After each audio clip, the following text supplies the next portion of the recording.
ಹುಬ್ಬಳ್ಳಿ ಧಾರವಾಡ ಅವಳಿ ನಗರದಲ್ಲಿ ಕಸ ನಿರ್ವಹಣೆ ದೊಡ್ಡ ಸವಾಲಾಗಿ ಪರಿಣಮಿಸಿರುವ ಹಿನ್ನೆಲೆಯಲ್ಲಿ ಸಾರ್ವಜನಿಕ ಸ್ಥಳಗಳಲ್ಲಿ ಕಸ ಎಸೆಯುವವರ ವಿರುದ್ಧ ಹುಬ್ಬಳ್ಳಿ ಧಾರವಾಡ ಮಹಾನಗರ ಪಾಲಿಕೆ ಕಠಿಣ ಕ್ರಮಕ್ಕೆ ಮುಂದಾಗಿದೆ.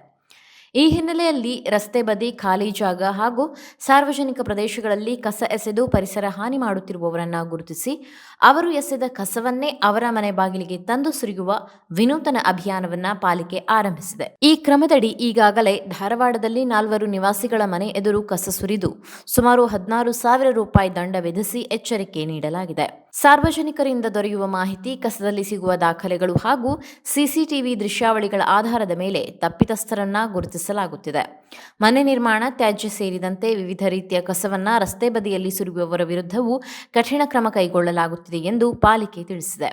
ಮೊದಲ ಬಾರಿಗೆ ತಪ್ಪು ಮಾಡಿದವರಿಗೆ 5,000 ರೂಪಾಯಿ, ಎರಡನೇ ಬಾರಿ 10,000 ರೂಪಾಯಿ ದಂಡ ವಿಧಿಸಲಾಗುತ್ತಿದ್ದು, ಮೂರನೇ ಬಾರಿ ವಾಹನ ವಶಪಡಿಸಿಕೊಳ್ಳುವುದರ ಜೊತೆಗೆ ಎಫ್ಐಆರ್ ದಾಖಲಿಸುವ ಎಚ್ಚರಿಕೆ ನೀಡಲಾಗಿದೆ.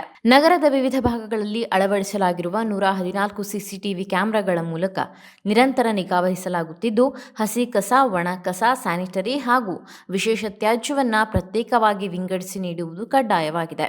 ಸ್ವಚ್ಛತೆ ಕಾಪಾಡುವ ನಿಟ್ಟಿನಲ್ಲಿ ಪಾಲಿಕೆ ಆರಂಭಿಸಿರುವ ಈ ಕಠಿಣ ಕ್ರಮಗಳು ಸಾರ್ವಜನಿಕರಲ್ಲಿ ಜಾಗೃತಿ ಮೂಡಿಸುವ ಜೊತೆಗೆ ನಗರ ಸ್ವಚ್ಛತಾ ಅಭಿಯಾನಕ್ಕೆ ವೇಗ ನೀಡಲಿದೆ ಎಂದು ಅಧಿಕಾರಿಗಳು ತಿಳಿಸಿದ್ದಾರೆ.